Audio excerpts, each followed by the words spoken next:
샬롬 반갑습니다. 사순절 28번째 달 3월 16일 토요일 새벽 하나님께 올려드립니다. 세상의 유혹 시험이 함께 찬양 부르십니다.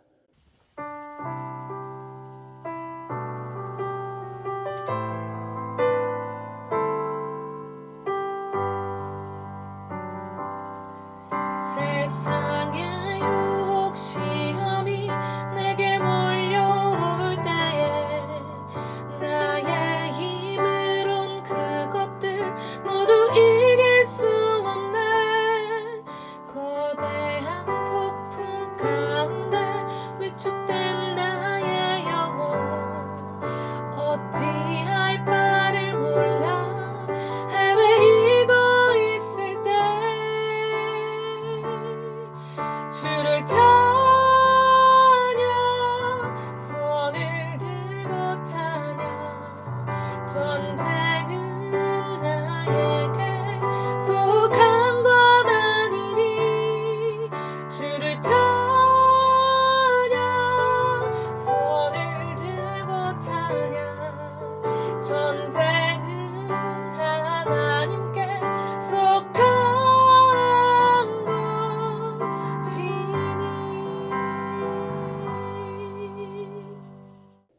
오늘 허락하신 하나님 말씀 고린도후서 4장 12절에서 15절 4장 12절부터 15절까지입니다. 주일 소그룹 출발합니다. 함께 기도해 주시고 함께 꼭 동참해 주십시오. 우리의 기본기 어려움이 있어도 반드시 이 기본 근육 꼭 이루어서 나눔이 살아있는 공동체, 그래서 예배가 주님께 온전히 올려지는 공동체, 함께 하나 되는 공동체 이루어 가십시다. 허락하신 말씀 함께 읽겠습니다. 그런즉 사망은 우리 안에서 역사하고 생명은 너희 안에서 역사하느니라. 기록된 바 내가 믿었으므로 말하였다 한 것 같이 우리가 같은 믿음의 마음을 가졌으니 우리도 믿었으므로 또한 말하노라. 주 예수를 다시 살리신 이가 예수와 함께 우리도 다시 살리사 너희와 함께 그 앞에 서게 하실 줄을 아노라. 이는 모든 것이 너희를 위함이니 많은 사람의 감사로 말미암아 은혜가 더하여 넘쳐서 하나님께 영광을 돌리게 하려 함이라.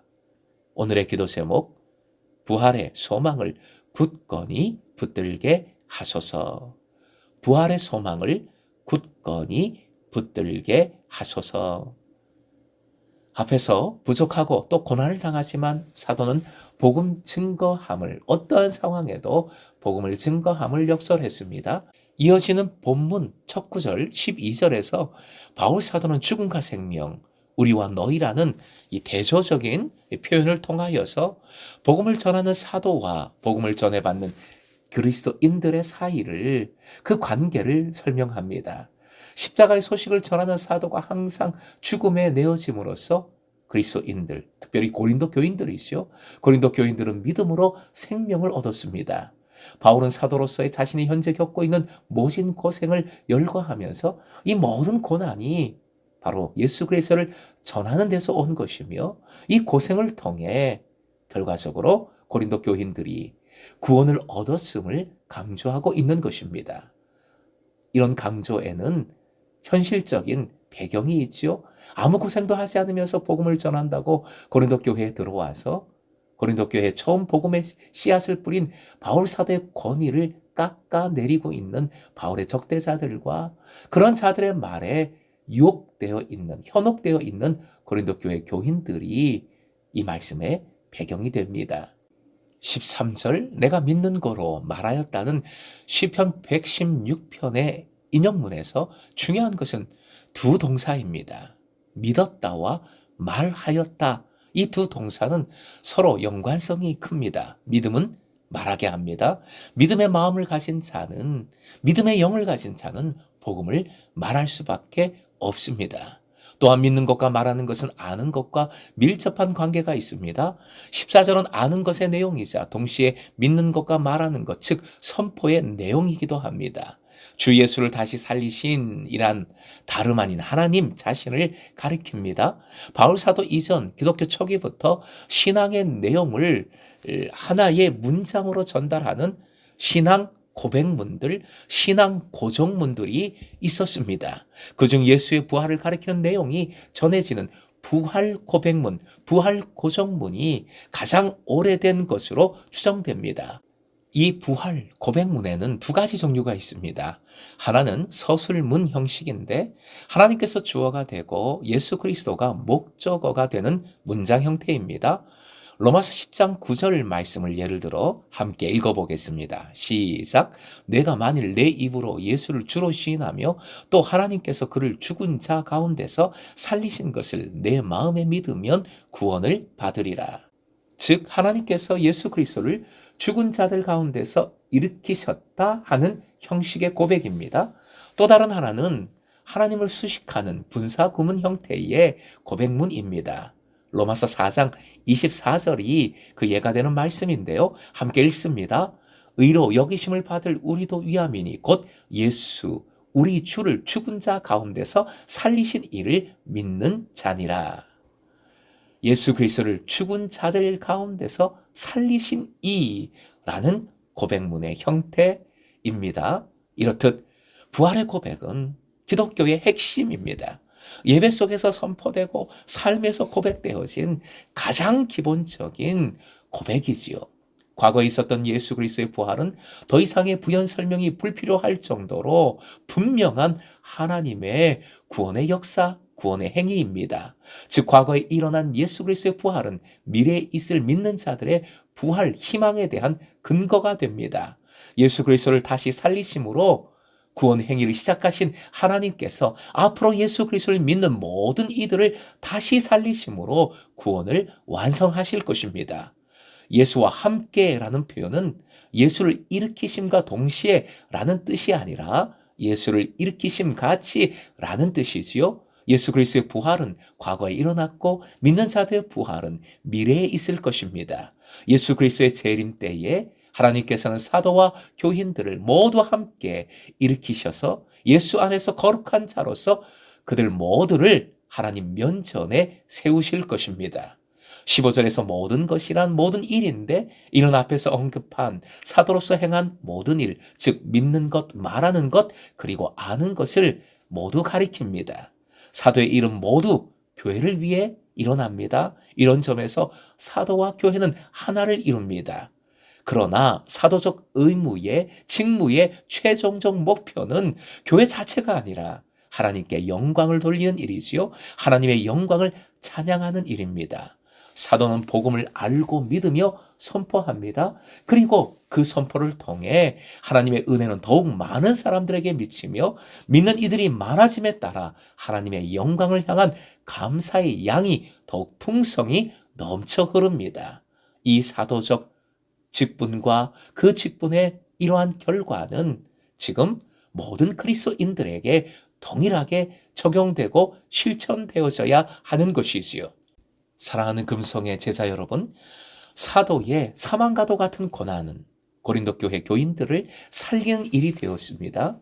그럼에도 일부 고린도 교회 교인들은 그런 고난을 알아주기는커녕 고난받는 것조차 비난했습니다. 하나님의 사도면 고난 같은 건 없어야지. 고난이 있으면 덕이 안 되지. 고난받는 자가 예수 믿으라 하면 누가 믿겠나? 복음을 가리는 것이.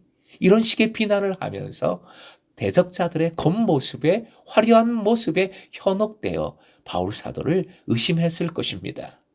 지금의 우리도 동일합니다. 그리스도인은 섬기는 자를 섬기는 자들로서 서로 순종하고 서로 알아주어야 합니다. 제대로 알아주어야 합니다. 제대로 믿는다면, 주님 안에서 제대로 서로 사랑한다면 제대로 순종하고 제대로 알아줄 수 있는 줄로 믿습니다. 겉모습에 현혹되지 않고 함부로 판단하지 않고 참된 알아줌으로 함께 나아갈 수 있습니다. 참 믿음의 사람으로 보이는 것에 현혹되지 말고 온전히 주님의 뜻을 구하며 그 뜻을 이루는 이들과 함께 아름다운 동력을 이루시길 축복합니다. 또한 믿음은 아는 것을 말하는 것입니다. 말하는 것, 이제 이번 주일에 소그룹 출발합니다. 소그룹 모임에서 서로 말하십시오. 이 모든 것이 너희를 위함이니 소그룹 나눔은 공동체를 위한 가장 중요한 일이고 기본이 되는 일입니다. 많은 사람의 감사로 말미암아 은혜가 더하여 넘쳐서 하나님께 영광을 돌리게 하려 함이라. 소그룹 나눔은 감사와 은혜를 더하는 일이며 결국 선교적 실천이 됩니다. 가장 기본적인 실천이지요. 본문은 물론 복음을 전하는 사도의 선교적 말함이겠으나 우리는 이 선교적 실천을 소그룹에서부터 이 기본기에서부터 함께 이루어 가십시다. 끝으로 부활의 소망을 품으십시오. 어떠하든지 주님 앞에 함께 설 날을 바라보며 맡겨진 사명을 감당하며 모든 어려움을 이기고 영광을 돌리는 금성의 제자 되시길 주님의 이름으로 축원드립니다. 사순절 28번째 날의 결단 함께 선포합니다.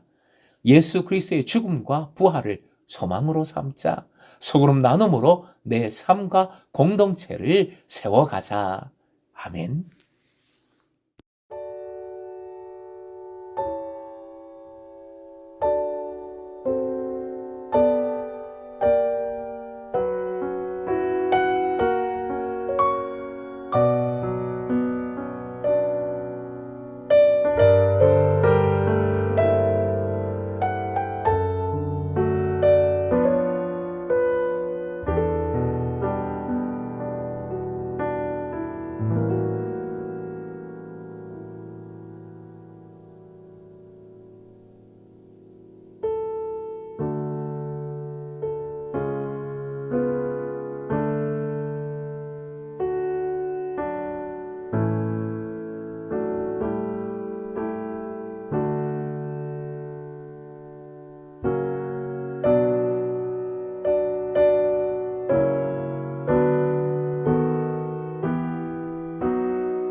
찬양